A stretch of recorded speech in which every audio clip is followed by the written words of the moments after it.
ઉપસ્થિત બધાને મારા જય શ્રી કૃષ્ણ. હું છું શ્રીની ભાવિક સિંઘાની.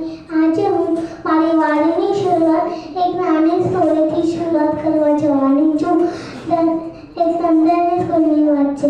એક લંડનમાં ટીચર હતા ને એને બાળકોને પૂછ્યું કે તમે મોટા થઈને શું બનવાના છો, ને બધાને અલગ અલગ જવાબ આપ્યો. કોઈને કીધું હું પાયલટ બનીશ, કોઈને કીધું હું ડૉક્ટર બનીશ, ને કોઈને કીધું હું એન્જિનિયર બનીશ. પણ એ છોકરાને કાંઈ જ જવાબ ના આપ્યો. ને પછી ટીચરને કટાક્ષમાં કીધું આ તો સિમ્પલનો જવાબ પ્લેનમાં પાડી શકતો. પછી છોકરાને કીધું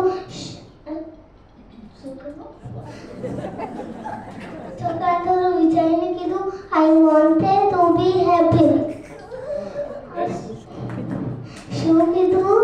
I wanted to B happy. હું મોટો થઈને ખુશ રહેવા માંગુ છું. ટીચરને કીધું કે શાયદ તું મારો સવાલ સમજ્યો નથી. ને છોકરાને કીધું શાયદ તમે આ જીવનને સમજ્યા નથી. શું કીધું? શાયદ તમે આ જીવનને સમજ્યા નથી. આ 7 વર્ષનો છોકરો નાની વાતમાં બહુ મોટી વાત કરી દીધી. વાહ શ્રીનિવાસ, શું વાત કરી! આ 7 વર્ષના છોકરાનો જવાબ હૃદયના અંદર સ્પર્શ કરી ગયો. એકદમ સાચી વાત કહી. હું ડોક્ટર કે એન્જિનિયર બની જાઉં, હું ખુશ ના હોઉં તો મારું જીવન રદ કર્યું કહેવાય. ભગવદ્ ગીતામાં પણ કહ્યું છે જીવન સફળ ક્યારે ગણાય? જ્યારે છેલ્લા દિવસ સુધી સંતોષ અને ખુશીનો અનુભવ કરીએ. આ વાત લંડનના 7 વર્ષના વિદ્યાર્થીને, શ્રીનીને અને મને તો સમજાઈ ગઈ છે. તો સાંભળો છો ને મિત્રો, લાઈફમાં હેપી થવાનો ગોલ હોવો જોઈએ. બીજી બધી વસ્તુ તો આપણી થોડી મહેનતથી મળી જશે. અને ખુશીના ભવિષ્ય માટે આપણે હેપી લાઈફ પ્લેનર તૈયાર કરવું જોઈએ. આ પ્લેનર બનાવવાની સાચી ઉંમર આજ બાળ અવસ્થા છે.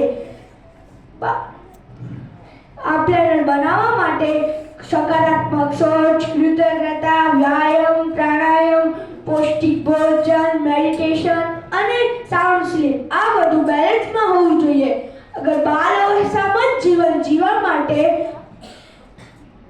પ્રોપર પ્લેનર બનાવ્યું તો ભવિષ્યમાં દુનિયા જીતીએ કે ના જીતીએ, સુખી જીવન જરૂર જીતી લેશું. સાંભળ્યું ને?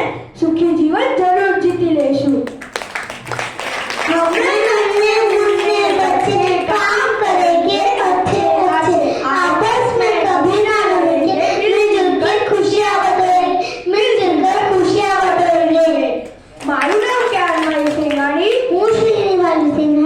ગામ રાજપર, હાલ દહીસર, બધાને